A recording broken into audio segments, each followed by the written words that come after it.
हाँ तो बच्चों, आज मैं आपको लर्न विथ अस में आपका जो चैनल है उसके माध्यम से मैं आपको गणित पढ़ाऊंगा। और गणित में आज का जो मेरा पहला टॉपिक है वो है अंक प्रणाली से संबंधित समस्याएं। अंक प्रणाली से संबंधित समस्याएं। अब इसमें हम कल ये देखे कि जब आपको मैंने कल पढ़ाया तो आपको अंकों से समस्या थी। आपको अंकों से समस्या थी। तो अंकों में समस्या ये थी कि संख्याएं गणित के मूल आधार हैं। अगर हम गणित की बात करते हैं तो उसमें संख्या का आना जरूरी है। अगर कोई गणित की बात करेगा तो उसमें संख्या जरूर आएगी, आएगी नहीं आएगी? हम अगर गणित की बात करेंगे तो आपके दिमाग में ये पहले आएगा कि अब सर जी गणित पढ़ाने जा रहे हैं तो इसमें हमको जोड़, घटाव, गुणा, भाग वगैरह वगैरह करना है। तो बच्चों, संख्याएं जो होती हैं वो गणित के मूल आधार हैं। दार्शनिक प्रणाली से संबंधित किसी संख्या को लिखने के लिए 10 अंकों 0, 1, 2, 3, 4, 5, 6, 7, 8, 9 का प्रयोग किया जाता है।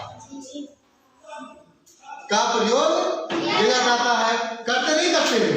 अगर हम कोई संख्या लिखते हैं तो उसमें 10 अंकों का प्रयोग करते हैं, 0 से लेकर के 9 तक, ठीक है।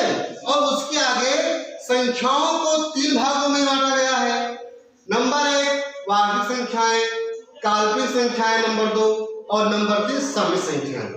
तो बच्चों, जो हमको पढ़ना है 6 to 8 में या 6 to 10 तक, तो हमें वास्तविक संख्या पढ़नी है, रियल नंबर पढ़ना है। क्या पढ़ना है हमको? रियल नंबर पढ़ना है। अब रियल नंबर पढ़ने के लिए सबसे पहले है कि वास्तविक संख्याओं के अंतर्गत मुख्य रूप से प्राकृतिक संख्याएं, धन पूर्णांक, पूर्णांक, परमेय संख्याएं तथा अपरमेय संख्याएं आती है। ठीक है।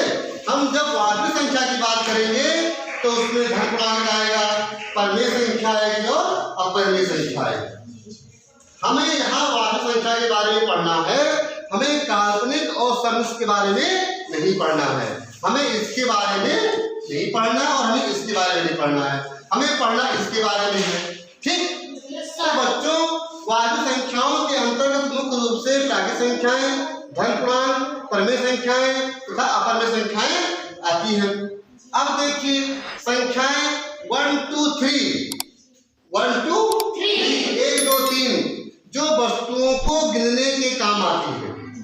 क्या हम कह दिए कि बच्चों यहाँ पे कितने बेंच रखे हैं बैठने के लिए, तो काउंट करोगे ना 1 2 3 4 5 6। ऐसे ही तो जो वस्तुओं को गिनने के काम आती हैं धन पूर्णांक या प्राकृतिक संख्याएं कहलाती हैं, या प्राकृतिक संख्याएं कहलाती हैं।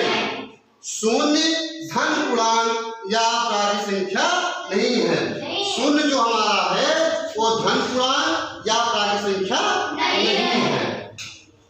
शून्य हमारा जो है, अब देखो बच्चों, जैसे 0 1 2 3 4 5 6 7 8 और 9 ये हमारे दार्शनिक नंबर है। कि 10 नंबर है। अब अगर हम कह दें कि 10 हमारा कोई अंक है? नहीं है, ये संख्या है, ये अंक है। जो सिंगल दिख रहा है ये अंक है, और जो इसके बाद जो 10 शुरू हो गया, क्या हो गया? संख्या हो गई। 11 क्या बच्चों? संख्या अंक 11 अंक होगा? नहीं होगा। क्या होगा? संख्या होगी। और ये 0 से लेकर 9 तक ये अंक के साथ साथ ये संख्या भी है। ये नंबर भी है और डिजिट भी है, अंक भी है और संख्या भी है। अब कोई कहते कि बताओ बच्चों 21 अंक होगा कि संख्या होगी? तो क्या होगा? संख्या होगी। क्या होगी? संख्या। अब इसमें कौन कौन से अंक प्रयोग किए गए हैं 21 में? 2 और 1। 2 और 1।